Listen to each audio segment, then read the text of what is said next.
Hello বন্ধুরা, কেমন আছো সকলে? আজকে তোমাদের জন্য নিয়ে আসলাম ইন্টারেস্টিং একটি মুভির বাংলা এক্সপ্লেইন। মুভিটির নাম ফাইনাল ডেস্টিনেশন ব্লাড লাইনস। মুভিটি প্রথমে রিলিজ হয় 2000 সালে এবং এটি এতটাই জনপ্রিয় হয় যে এর পরে পার্ট বের করতে করতে আজকে আমরা 6 নম্বর পার্ট এক্সপ্লেইন করব। এই সিরিজের সবচেয়ে ভয়ঙ্কর মুভি হলো এটি, যেখানে দেখানো হয়েছে মৃত্যু কতটা ভয়ঙ্কর হতে পারে, যেখানে দেখানো হয়েছে অনেকগুলো মানুষ নিশ্চিত মৃত্যুকে ফাঁকি দেওয়ার জন্য শেষ পর্যন্ত কিভাবে লড়াই করে চলেছে। তো বন্ধুরা, চলো সিনে সামারি চ্যানেলে সকলে একসাথে এনজয় করি মুভিটি। আশা করি শেষ পর্যন্ত সাথে থাকবে এবং চ্যানেলটিকে সাবস্ক্রাইব করবে। গল্পের শুরু হয় একটা রেল লাইনকে দেখিয়ে। এরপর দেখানো হয় পল এবং আইরিশ দম্পতিকে। সময়টা ছিল 1968 এবং জায়গাটা ছিল নিউ ইয়র্কের ক্লোভারডেল শহরে, যেখানে রিসেন্টলি নির্মাণ হয়েছে একটা বিশাল বড় স্কাইভিউ টাওয়ার, যার সুনাম পুরো বিশ্বে ছড়িয়ে পড়েছে। যেটা সেই সময়ের সবচেয়ে বড় টাওয়ার, তাই এই টাওয়ারে যাওয়া অনেক মানুষেরই কাছেই স্বপ্ন।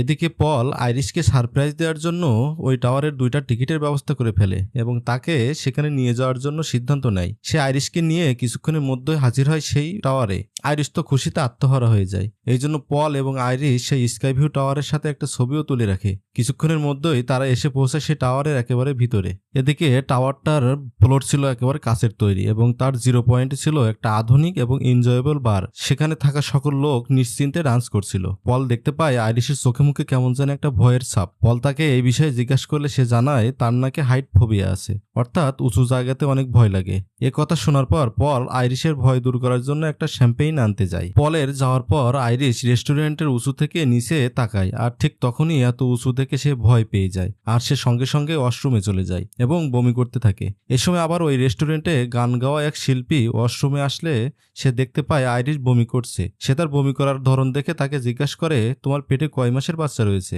এ কথা শুনে আইরিশ একটু অবাক হয় এবং তাকে বলে, কি বলছেন আপনি? আমার পেটে কোনো বাচ্চা নেই। কিন্তু ওই শিল্পী তাকে বলে, হয়তোবা তুমি এখনো জানোই না তোমার পেটে বাচ্চা রয়েছে। এইবার আইরিশ সত্যি বুঝতে পারে তার পেটে বাচ্চা রয়েছে। সে তো অনেক খুশি হয় এবং সে ওখান থেকে ফিরেই আসবে। ঠিক তখনই তার নজরে পড়ে সেখানে থাকা একটা বাচ্চার দিকে। বাচ্চাটি ছিল ওই শিল্পীর, কিন্তু ওই বাচ্চাকে দেখে আইরিশের কেমন যেন একটা অদ্ভুত ফিলিংস হয়। তো যাই হোক, আইরিশ আবারও পলের কাছে ফিরে আসলে পল তাকে নিয়ে আসে ওই রেস্টুরেন্টের ছাদে, যেখান থেকে সম্পূর্ণ শহরটার অসাধারণ সবকিছুই দেখা যাচ্ছিল। এত সুন্দর একটা মুহূর্তে হঠাৎ করে পল আইরিশকে বিয়ের জন্য প্রপোজ করে দেয়। প্রপোজ করার পর আইরিশ পলকে তার পেটে বাচ্চা থাকার কথা জানিয়ে দেয় এবং তার প্রপোজালও অ্যাকসেপ্ট করে নেয়। বাচ্চার বিষয়টি শুনে পলও খুশি হয়। হঠাৎ করে আইরিশের চোখ অন্যদিকে গেলে সে দেখতে পায় ওই ছোট্ট বাচ্চাটি এখানেও এসে গেছে। তার মনের মধ্যে আবার কেমন যেন একটা ফিলিংস হয়। এদিকে দেখানো হয় ওই ছোট্ট বাচ্চাটিকে, তার হাতেই রয়েছে একটা কয়েন। বাচ্চাটি মজা করতে করতে ওই টাকার কয়েনটি নিচের দিকে ছুড়ে মারে, আর এতেই যে বাধে যত সব বিপত্তি। আসলে কয়েনটা ওই টাওয়ারের একটা যন্ত্রপাতির মধ্যে চলে যায়। অন্যদিকে টাওয়ারে থাকা সকল লোক ভিতরে নাচানাচি করছিল, যার ফলে টাওয়ারের অনেক প্রেসার বেড়ে যায় এবং এক পর্যায়ে প্রেসারের কারণে টাওয়ার নড়াচড়া করতে শুরু করে আর তার নাট বল্টও খুলে যাচ্ছিল। আর এদিকে ওই কয়েনটা এসি এবং ফ্যানের পাখা অতিক্রম করে একটা টিউবে এসে আটকায়, যেখান থেকে গ্যাস লিক হতে শুরু করে। দেখানো হয় আবারও উপরে, যেখানে মানুষগুলো ডান্স করছিল। ঠিক এমন সময় উপর থেকে একটা ঝাড়বাতির টুকরো পড়ে যায় কাচের ফ্লোরের উপরে, আর তখনই কাচের ফ্লোরে ফাটল ধরে। সবাই যখন ডান্স করছিল, কিন্তু আইরিশের কেমন যেন একটা মনের মধ্যে হচ্ছিল। ঠিক এমন সময় দেখতে না দেখতে চোখের সামনে কাচের ফ্লোরটা ভেঙে পড়ে আর ফ্লোরে থাকা সকল মানুষ টাওয়ার থেকে একদম নিচে পড়ে। তার মধ্যে গুটি কয়েক মানুষ টাওয়ারের উপরের অংশ ধরে কোনো রকমে ঝুলেছিল। তার মধ্যে একজন হলো পল। পল সেখানে থাকা ফ্লোরের একটা অংশ ধরেছিল। আইরিশ তাকে বাঁচানোর অনেক চেষ্টা করে, কিন্তু শেষ পর্যন্ত পলও সেখান থেকে পড়ে যায় এবং বাকিদের মতো নিঃশংস মৃত্যু হয় পলের। এদিকে আবার একটা মহিলা শরীরে হঠাৎ আগুন লেগে যায়। মহিলাটি ভয়ে এদিক ওদিক দৌড়াদৌড়ি করছিল। এরই মধ্যে ওই যে আগে কয়েনের কারণে গ্যাস লিক হচ্ছিল, ওইটার কারণে বড় বিস্ফোরণ হয়। এই বিস্ফোরণের জন্য ওই শিল্পী সহ বেঁচে থাকা আরো 50% লোক মারা যায়। আইরিশ কোনো রকমে নিজেকে একটা বড় পিয়ানোর নিচে বাঁচিয়ে নেয়। সে দেখতে পায় বেঁচে থাকা সকল মানুষ লিফটের মাধ্যমে নিচে যাওয়ার চেষ্টা করছে। আইরিশও নিচে যাওয়ার জন্য লিফটের কাছে যায়, কিন্তু লিফট ইতিমধ্যে মানুষে পরিপূর্ণ হয়ে গেছিল এবং ধাক্কাধাক্কিতে একজন মানুষ অর্ধেক লিফটের মধ্যে এবং অর্ধেক বাইরে দাঁড়িয়েছিল। এমন অবস্থায় লিফট চালু হয়ে যায়, লোকটা একদম ছিন্নভিন্ন হয়ে যায়। এই অ্যাক্সিডেন্ট এবং ওভারলোডের কারণে লিফট টাওয়ার থেকে ধসে পড়ে এবং লিফটের ভিতরে থাকা সকল মানুষের মৃত্যু ঘটে। আইরিশ এসব দেখে একদম ঘাবড়ে যায়। সে আবারও দৌড়ে উপরের দিকে যায়, কিন্তু এইবার সম্পূর্ণ টাওয়ারের অর্ধেক অংশ ভেঙে আলাদা হয়ে যেতে শুরু করে। এমন অবস্থায় টাওয়ারে থাকা একটা পিয়ানো কোনো রকমে এই ফাটলটাকে ব্যালেন্স করে আটকে রাখে, কিন্তু কিছুক্ষণের মধ্যে ওই টাকার কয়েনটা আবারও কোথায় থেকে যেন চলে আসে এবং পিয়ানোর উপর পড়তেই ব্যালেন্স সম্পূর্ণ বিগড়ে যায়। আর এর সঙ্গে সঙ্গে টাওয়ারটারও একটা অংশ ধসে পড়ে। কিছুক্ষণের মধ্যে এই জাঁকজমকপূর্ণ টাওয়ারটা অভিশপ্ত পরিণত হয়ে যায়। এই টাওয়ারে এখন জীবিত রয়েছে গুটি কয়েক মানুষ, যার মধ্যে একজন আইরিশ। আইরিশ দেখতে পায় ওই বাচ্চাটা, যেটা ওই শিল্পীর, সে এখনো জীবিত রয়েছে।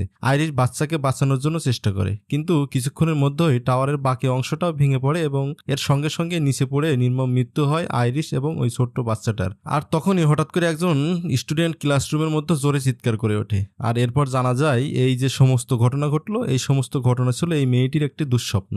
চিৎকার করে ওঠা মেয়েটার নাম স্টেপনি। স্টেপনি জোরে চিৎকার করে ওঠায় ক্লাসের সবাই বিরক্ত হয় এবং ক্লাসটা আপাতত স্থগিত হয়ে যায়। পরবর্তীতে প্রফেসর স্টেপনিকে এ বিষয়ে জিজ্ঞাসা করলে সে থেকে জানায় তার নাকি এরকম দুঃস্বপ্ন এবং হ্যালুসিনেশন মাঝে মধ্যে হয়ে থাকে। আজকে রাতেও সে এরকম একটা দুঃস্বপ্ন দেখে চিৎকার করে ওঠে। তার রুমমেট তাকে কোনো রকমে সামলে নেয় এবং বলে, তোমার উচিত তোমার এই দুঃস্বপ্নের বিষয়ে তোমার পরিবারের সাথে কথা বলা। হয়তোবা এগুলোর পিছনে কোনো না কোনো কারণ অবশ্যই রয়েছে, তাদেরকে বললে তোমার এই সমস্যা দূর হতেও পারে। পরের দিন স্টেপনি তার রুমমেটের কথা মতো তার পরিবারের সাথে দেখা করতে বাড়িতে ফিরে আসে। বাড়িতে আসার পরে স্টেপনি তার মায়ের জিনিসপত্র ঘাটাঘাটি করছিল। এর মধ্যে তার দেখা হয় তার বাবার সাথে। সে তার বাবাকে এই দুঃস্বপ্নের বিষয়ে সম্পূর্ণটা বলে। আর এখানে সে জানতে পারে যে তার দুঃস্বপ্নের যে মহিলাটি আসতো সে আর কেউ নয়, বরং তার নিজের নানি, যার নাম আইরিশ। কিন্তু তার বাবা তার নানির সম্পর্কে কিছু বলতে পারে না। এজন্য সে তার ভাইকে নিয়ে তার মামার বাসায় যায়, যেখানে দেখানো হয় তার মামার 3 ছেলে মেয়েকে। তারা সবাই নিজেদের মধ্যে আলাপ করছিল, কিন্তু স্টেপনি দেখা করে তার মামার সাথে এবং তার সাথে ঘটে যাওয়া সকল বিষয়ে বলতে থাকে। সে বলে, কেন প্রত্যেকটা দিনরাত আমার নানি আমার স্বপ্নে আসে আর আমি কেন এই দুঃস্বপ্নগুলো দেখি। এসব কথা শুনে স্টেপনির মামা একদম রেগে যায়। সে স্টেপনিকে বলে, আর কখনো ওই মহিলার নাম আমার সামনে নেবে না। তোমার নানি আমাদের জন্য অনেক বছর আগেই মারা গেছে। যখন আমরা ছোট ছিলাম তখন সে আমাদেরকে রেখে নির্জন একটা দ্বীপে চলে গেছে, আর এরপর থেকে কখনো আমাদের খোঁজখবর নেয়নি। শুধু তাই নয়, তার জন্য তোমার মায়ের মানসিক অবস্থাও খারাপ হয়ে গেছে, আর এজন্য তোমার মাও তোমাকে ছেড়ে চলে গেছিল।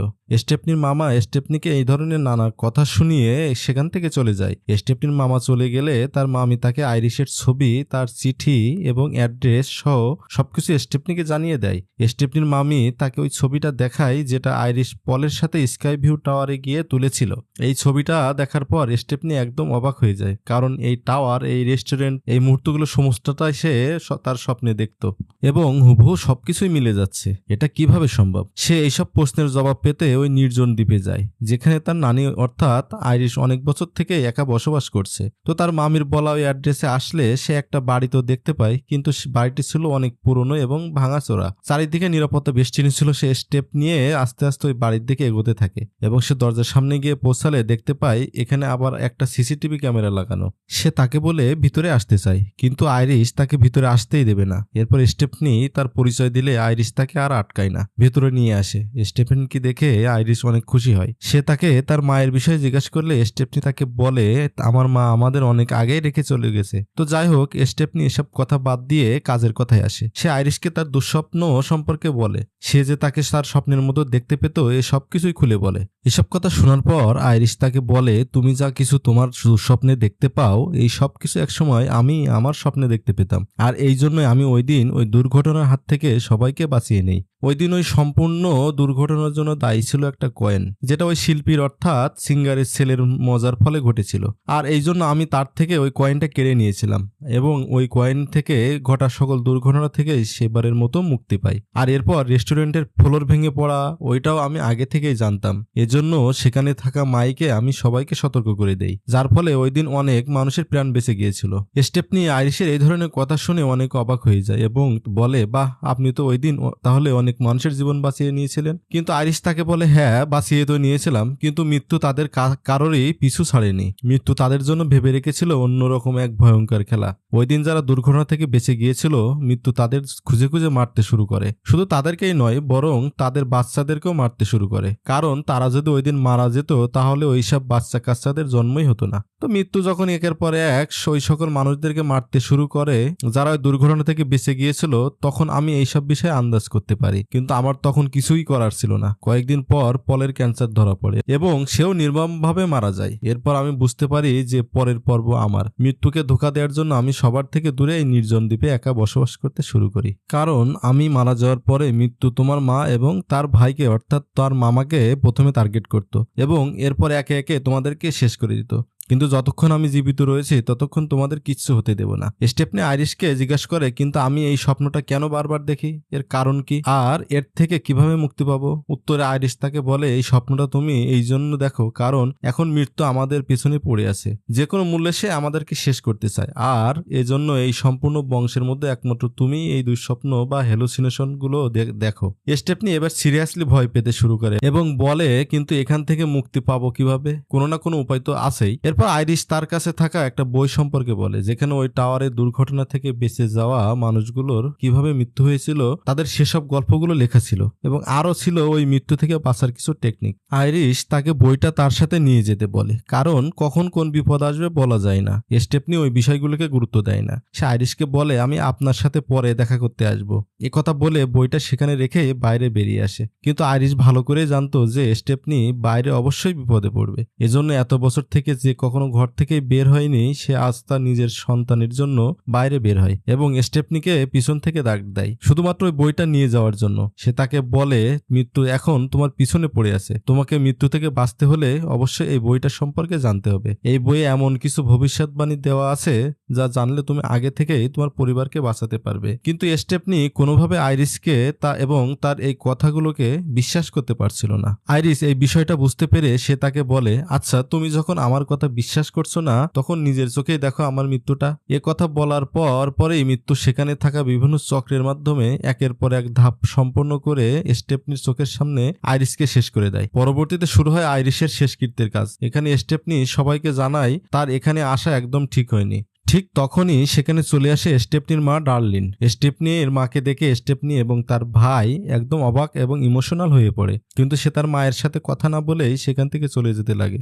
স্টেফনির ভাই স্টেফনিকে বিষয়ে জিজ্ঞাসা করলে সে তাকে জানায় তার মা তাকে ছেড়ে চলে গিয়েছিল, তাহলে কেন তার মায়ের সাথে কথা বলবে? এ প্রসঙ্গে তার ভাই বলে, তুমিও তো মায়ের মতোই, তোমাকে আমি বিগত কয়েকদিন যাবৎ কল করেছি কিন্তু তুমি কল রিসিভ করোনি। তোমার কি মনে হয় না তুমি আর মা একই রকম? যাই হোক, এখান থেকে দৃশ্য পরিবর্তন হয় এবং দেখানো হয় স্টেফেনকে। সে তার বাড়িতে আইরিশের দিয়ে যাওয়া ওই বইটা পড়ছিল, আর এদিকে স্টেফেনের মামার বাড়ির সবাই আইরিশের মৃত্যু শোকের আয়োজন করেছিল। সেখানে একটা গ্লাস ভাঙার কারণে সেই কাঁচের টুকরোগুলো সেখানে থাকা বরফের টুকরোর মধ্যে চলে যায়। এর মানে এখানেও কারো মৃত্যু হবে, কিন্তু কার? কিছুক্ষণের মধ্যে স্টেফেনির মামার বাড়িতে তার মা আসে। সে সাথে নিয়ে এসেছিল কিছু পিনাট কুকিজ। স্টেফেনির মামার 3 ছেলে মেয়ে, যাদের নাম এরিক, জুলি এবং ববি। তো ববির পিনাটে মারাত্মক লেভেলের অ্যালার্জি রয়েছে, এই জন্য সে পিনাট থেকে দূরেই থাকে। যাই হোক, কিছুক্ষণ পর তারা আইস দিয়ে ড্রিঙ্কস করতে শুরু করে। এর মানে ওই কাঁচের টুকরোটা যে কোনো একজনের গ্লাসে চলে গেছে, কিন্তু কার? কিছুক্ষণের মধ্যে জুলি ড্রিঙ্কস করার সময় কিছু একটা তার গলায় বেঁধে যায়, কিন্তু সৌভাগ্যবশত এটা কাঁচের কোনো টুকরো নয়, বরং এটা ছিল বরফের এক টুকরো। এদিকে সিন শিফট হয় স্টেফনির কাছে। স্টেফনি ওই বইটা পড়ছিল আর মৃত্যু কাকে কিভাবে মেরেছে এইসব দেখছিল। সে বইয়ের মধ্যে ওই টাকার কয়েনটাকেও দেখতে পায়, যেটার জন্য স্কাই ভিউ টাওয়ার ওই দুর্ঘটনা ঘটার সম্ভাবনা ছিল। স্টেফনি বইটা পড়ার সময় হঠাৎ লক্ষ্য করে কিছুক্ষণের মধ্যে আরো একটা মৃত্যু হতে চলেছে, আর এইবার ছিল স্টেফনির মায়ের পালা। সেটা দেখা মাত্রই ঘাবড়ে যায় এবং সঙ্গে সঙ্গে বেরিয়ে পড়ে তার মামার বাড়ির উদ্দেশ্যে। অন্যদিকে স্টেফনির মামা স্টেফনি মায়ের সাথে গল্প করছিল। সে তাকে এখন বাড়িতে ফিরে আসতে বলে এবং তাদের সাথে থাকার জন্য অনুরোধ করে। এরকম আরো নানা কথা, কিন্তু স্টেফনির মা সম্মতিই জানায় না। এদিকে স্টেফনি তার মায়ের কাছে বারবার ফোন করতে থাকে, কিন্তু পার্টি চলার কারণে তার মা বুঝতেই পারে না। কিন্তু মৃত্যু এই পার্টিতে অলরেডি এন্ট্রি নিয়ে নিয়েছে। সে তার মতো করে তার গুটিগুলো সাজাতে থাকে। বরফের মধ্যে কাঁচের টুকরোওয়ালা গ্লাসটা স্টেফনির মামার ভাগে গিয়ে পড়ে, কিন্তু সে ওই গ্লাসটা ড্রিঙ্ক না করে সেখানে থাকা একটা টেবিলের উপরে গ্লাসটা রাখতে গিয়ে তার হাত লেগে পড়ে যায়। তার সাথে পড়ে যায় বরফ এবং কাঁচের টুকরোটা। ব্যাস কিছুক্ষণ পরে ওই কাঁচের টুকরোর উপরে পা তুলে দেয় স্টেফনির মামা। সে সঙ্গে সঙ্গে যন্ত্রণায় মাটিতে পড়ে যায় এবং ছটফট করতে থাকে। এদিকে আবার মদের বোতল নিচে পড়ে যাওয়ায় পানির পাইপ অন হয়ে যায়, আর সেই ভাইব্রেশনে সেখানে থাকা একটা অজার ঘাস কাটা মেশিনের উপরে পড়ে, আর সেই মেশিনটা চালু হয়ে যায় এবং সোজা চলে আসে স্টেফনির মামার দিকে, এবং স্টেফনির মামার সম্পূর্ণ মুখটা একদম কেটে ছিন্ন ভিন্ন করে দেয়। আর এভাবে এবারও জিতে যায় মৃত্যু। একটা মর্মান্তিক মৃত্যু ঘটে স্টেফনির মামার। ততক্ষণে স্টেফনি সেখানে পৌঁছে গেছিল, আর এই সবকিছু তার সামনেই ঘটে। কিছুক্ষণের মধ্যে সম্পূর্ণ পরিস্থিতিটা একদম পাল্টে যায়। এরপরে স্টেফনির মামার শেষকৃত্যের কাজ সম্পূর্ণ হয়। স্টেফনি এখন আইরিশের বলা কথাগুলো সম্পূর্ণভাবে বিশ্বাস করতে শুরু করে। সে বাসায় গিয়ে আইরিশের দিয়ে যাওয়া বইটা ভালোভাবে লক্ষ্য করলে জেবি নামের একটা রহস্যময় ব্যক্তির নাম খুঁজে পায়, যে ওই দিন বেঁচে যাওয়া তাদের মধ্যে একজন এবং এখনো পর্যন্ত জীবিত রয়েছে। পরের দিন সকালে স্টেফনি তার সম্পূর্ণ পরিবারকে ওই মৃত্যুর রহস্য সম্পর্কে বলতে থাকে, যে কিভাবে ওই দিন টাওয়ার থেকে বেঁচে যাওয়া মানুষেরা একে মারা যাচ্ছে, কিভাবে মৃত্যু তাদেরকে এবং তাদের পরিবারকে শেষ করে দিচ্ছে। এই মৃত্যুর খেলাটা শেষ করতে মৃত্যুর অনেক বছর সময় লেগে গেছে, যেটা আইরিশ এখন পর্যন্ত আটকে রেখেছিল। কিন্তু যেহেতু আইরিশ মারা গেছে, তাই তার পরের টার্গেট ছিল আমার মামা, আর যেহেতু এখন সেও মারা গেছে, তাই তার পরের টার্গেট হলো তার ছেলে মেয়ে। এই বংশের মধ্যে সবচেয়ে নিরাপদ হলো স্টেফনির মামি এবং তার বাবা, কারণ এই দুইজনের আইরিশ এবং পলের বংশ অথবা রক্তের সাথে কোনো সম্পর্ক নেই, এরা দুজন নিরাপদ। কিন্তু সমস্যা হলো মৃত্যু এখন স্টেফনির মামার ছেলে মেয়ের দিকে যাবে, অর্থাৎ এবার এরিকের পালা, কারণ এরিক ছিল তার মামার বড় ছেলে। কিন্তু কেউই স্টেফেনকে বিশ্বাস করেনি। স্টেফনির এ ধরনের উল্টাপাল্টা কথা বলাই সবাই তার উপরে রেগে যায় এবং সেখান থেকে চলে যায়। সবার চলে যাওয়ার পর স্টেফনির মা স্টেফনিকে বলে, তোমার মনে হচ্ছে এগুলো সব সত্যি, কিন্তু না, এগুলো কোনো কিছুই সত্যি না, তুমি এগুলো ভাবা বাদ দাও। কিন্তু স্টেফনি তার মায়ের সাথে খুব একটা ভালো করে কথা বলে না। কিছুক্ষণ পর দেখানো হয় এরিককে। এরিক একটা ট্যাটু আর্টিস্ট এবং পিয়ার্সিং শপে কাজ করে। এরই মধ্যে স্টেফনি তাকে বারবার মেসেজ দিয়ে বিরক্ত করছিল, সে ঠিক আছে কিনা বা তার কোনো কিছু হয়েছে কিনা, এরকম বিভিন্ন মেসেজ করছিল। এরিক এক পর্যায়ে বিরক্ত হয়ে স্টেফনির মেসেজে রিপ্লাই দেওয়া বন্ধ করে দেয়। দেখা যায় আজকে এরিকের মন খারাপ, সে তার বাবাকে অনেক ভালোবাসতো, তাই সে বাবার নামটাকে তার হাতে ট্যাটু করে আঁকতে থাকে। তার দোকানে এত জোরে বক্সে গান হচ্ছিল যেটার বেস সম্পূর্ণ ঘরটাকে কাঁপিয়ে তুলছিল। ঠিক তখনই ফ্যানের সাথে লাগানো চেইন খুলে গিয়ে অ্যাক্সিডেন্টলি তার নাকে থাকা পিনের সাথে আটকে যায়। ফ্যান ঘুরতে থাকে, এর সঙ্গে সঙ্গে সেও ঘুরতে থাকে। এরই মধ্যে দোকানের মধ্যে থাকা কেরোসিন জাতীয় পদার্থের কারণে আগুন লেগে যায়। সে নিজের গায়ে জোর লাগিয়ে চেনটা খুলে নেয়, কিন্তু ওই আগুনের মধ্যে পড়ে যায়, আর দোকানে থাকা ওই কেরোসিন জাতীয় পদার্থের কারণে আগুন আরও ছড়িয়ে পড়ে এবং সম্পূর্ণ দোকান পুড়ে যায়। দৃশ্য পরিবর্তন হয়ে দেখানো হয় পরের দিন সকাল। স্টেফনি খুব চিন্তিত, কারণ কাল রাত থেকে এরিক তার মেসেজের রিপ্লাই দেয়নি। সে গাড়ি চালাচ্ছিল, এরকম সময় হঠাৎ করে তার গাড়ির সামনে এরিক চলে আসে। এর মানে এরিক এখনো বেঁচে আছে। স্টেফনি এটা দেখে একটু স্বস্তি পায়।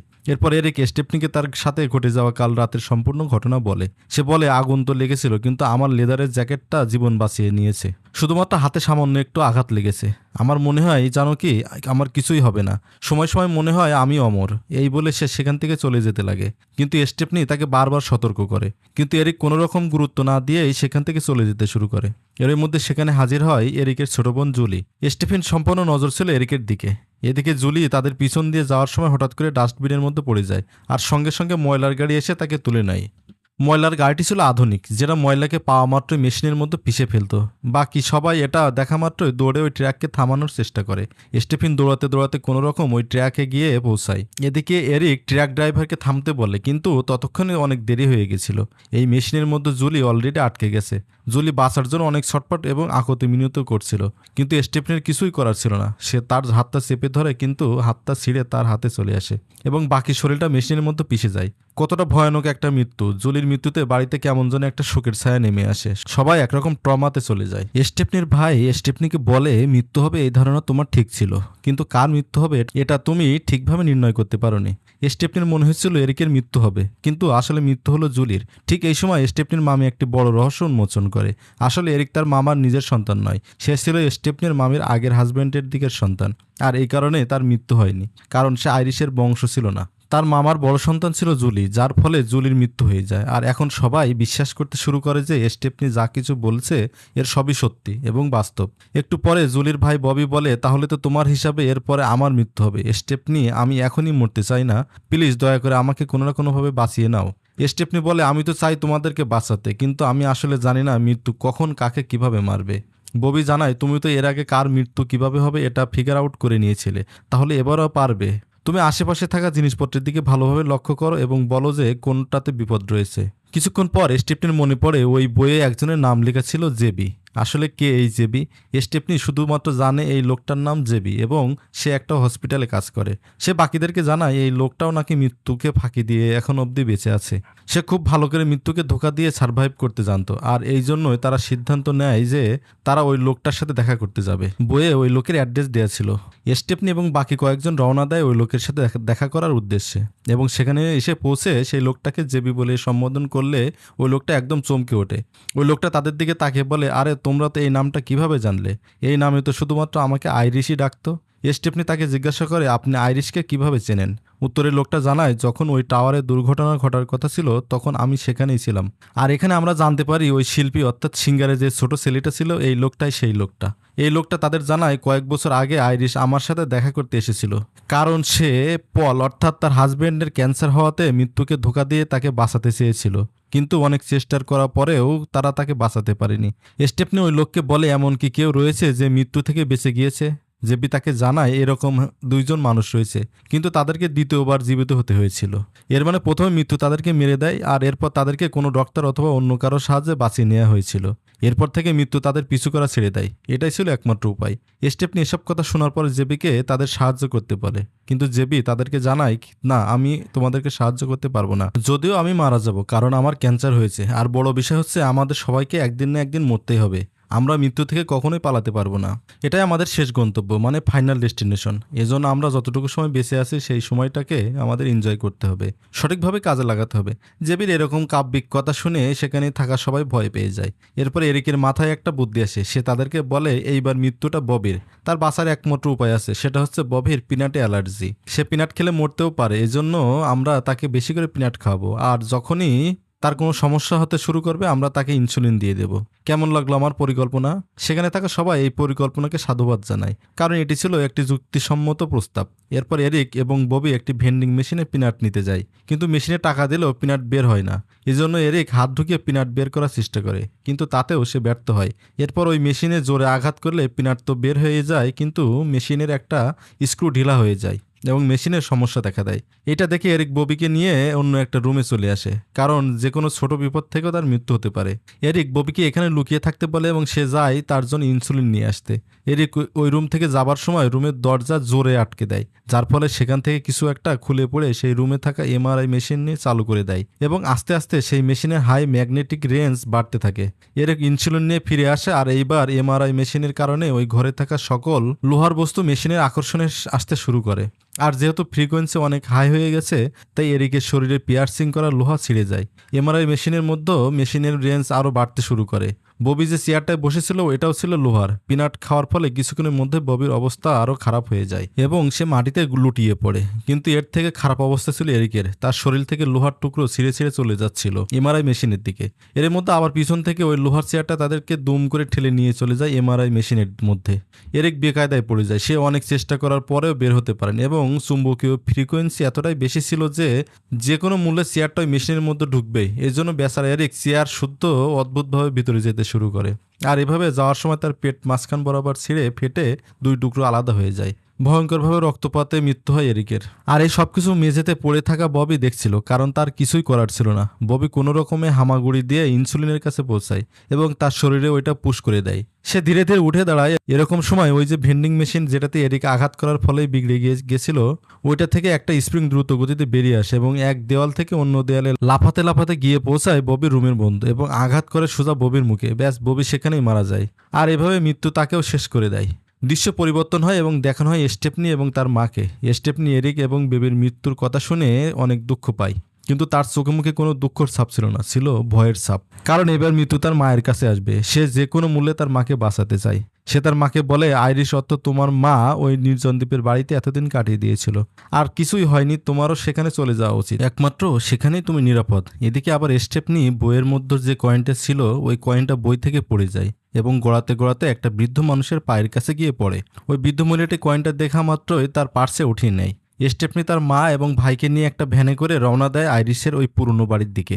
ওখানে পৌঁছানোর পর স্টেফনি তার মা এবং ভাইকে ওই বাড়ির মধ্যেও চলে যেতে বলে, কিন্তু তার মা তাকে ছেড়ে যেতে চায় না, কারণ যে কোনো সময় তারও বিপদ হতে পারে। স্টেফনি তার মাকে জানায় সে যতক্ষণ জীবিত রয়েছে তার কিছুই হবে না। এখানে আমাদেরকে দেখানো হয় ওই ঘরের মধ্যে আগে থেকেই গ্যাস লিক হচ্ছিল এবং একটু বিদ্যুতের তার থেকে বিদ্যুৎ স্পার্কিং হচ্ছিল। স্টেফনির মা ঘরে গেলে গ্যাসের গন্ধ তো পায়, কিন্তু সে খুব একটা গুরুত্ব দেয় না, আর এটাই ছিল তার বড় ভুল। কিছুক্ষণের মধ্যে সম্পূর্ণ বাড়িতে বিস্ফোরণ হয়ে যায়, আর সঙ্গে সঙ্গে স্টেফনি যে ভ্যানে ছিল ওইটাও বিস্ফোরণের আঘাতে সেখান থেকে ছোট একটা ডোবাতে যেয়ে পড়ে। স্টেফনি ওই ডোবার মধ্যে গাড়িতে আটকে ছিল, আর এদিকে স্টেপনির ভাই তখনও বাড়ির ভিতরে প্রবেশ করতেই পারেনি, তার আগেই বাড়ি ব্লাস্ট হয়ে গেছিল। সে বাইরে দাঁড়িয়েছিল, দেখানো হয় স্টেপনির মাকে যে এখনও জীবিত রয়েছে, কিন্তু তার শরীর অনেকাংশেই পড়ে গিয়েছিল।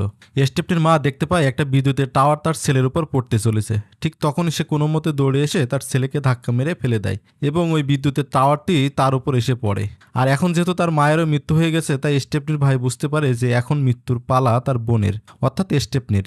সেজন্য সে স্টেপনি বাঁচানোর জন্য পানিতে ঝাঁপ দেয় এবং অনেক চেষ্টার পরে স্টেপনি ডোবা থেকে তুলে আনে। তাকে তুলে আনার পর তার ভাই জানতে পারে স্টেপনি অনেক আগেই মারা গেছে। কিন্তু না, কিছুক্ষণ চেষ্টার পর স্টেপনির জ্ঞান ফিরে আসে। এর মানে সে জীবিত রয়েছে এবং মৃত্যুর হাত থেকে বেঁচে ফিরে এসেছে। তাদের মনে হয় যেহেতু একবার স্টেপনির মৃত্যু হয়ে গেছে এবং সে আবার ফিরে এসেছে, তাই মৃত্যু তাদের পিছু করা এবার ছেড়ে দিবে। এরপর এখান থেকে দৃশ্য পরিবর্তন হয় সোজা কিছুদিন পরে। আজকের দিনটা ছিল স্টেপনির ভাইয়ের একটি বিশেষ দিন। তাদের কলেজে আজ গ্রাজুয়েশন পার্টি ছিল। স্টেপনি এই পার্টিতে উপস্থিত ছিল। ঠিক এমন সময় স্টেপনির কেমন যেন একটা অস্বস্তি হতে শুরু করে, যেমনটা সে স্বপ্নের মধ্যে আইরিশকে হতে দেখেছিল। অন্যদিকে আবার ওই দিন যে বৃদ্ধ মহিলাটা ওই কয়েনটা তার পার্সে তুলে রেখেছিল, সে পার্স থেকে টাকা বের করার সময় ওই কয়েনটা আবারও পড়ে যায় এবং গোড়াতে গোড়াতে একটা ট্রেনের লাইনে চলে আসে। আর এই লাইনটা দেখানো হয় মুভির প্রথম দৃশ্যে। কয়েনটা এসে আটকে যায় ট্রেনের লাইনের একটা জংশনে। এর মানে ট্রেনটা দুর্ঘটনা হওয়ার সম্ভাবনা রয়েছে। যাই হোক, আবারও দৃশ্য পরিবর্তন হয় এবং দেখানো হয় স্টেপনি এবং তার ভাইকে তারা গল্প করছিল। এরকম সময় তাদের কাছে আসে একজন ডক্টর। সে স্টেপনিকে বলে, তোমার ভাই আমাকে তোমার সম্পর্কে অনেক কিছুই বলেছে। তুমি সত্যি ভাগ্যবতী, কারণ তুমি জীবিত রয়েছো। স্টেপনি বলে, হ্যাঁ, ওই দিন আমি মরে গিয়ে আবার বেঁচে উঠেছিলাম। কিন্তু ডাক্তার বলে, না, তুমি ওই দিন মরে গিয়ে জীবিত হওনি, বরং কিছুক্ষণের জন্য তোমার জ্ঞান হারিয়ে গিয়েছিল। একজন মানুষ পানির নিচে 5 মিনিট পর্যন্ত জীবিত থাকতে পারে, আর এই তুমি মাত্র 2 মিনিট ছিলে। এখানে মরে যাওয়ার কোনো প্রশ্নই ওঠে না। একথা শুনে স্টেপনি এবং তার ভাই অবাক হয়ে যায়। তারা চারিদিকে তাকাতে শুরু করে।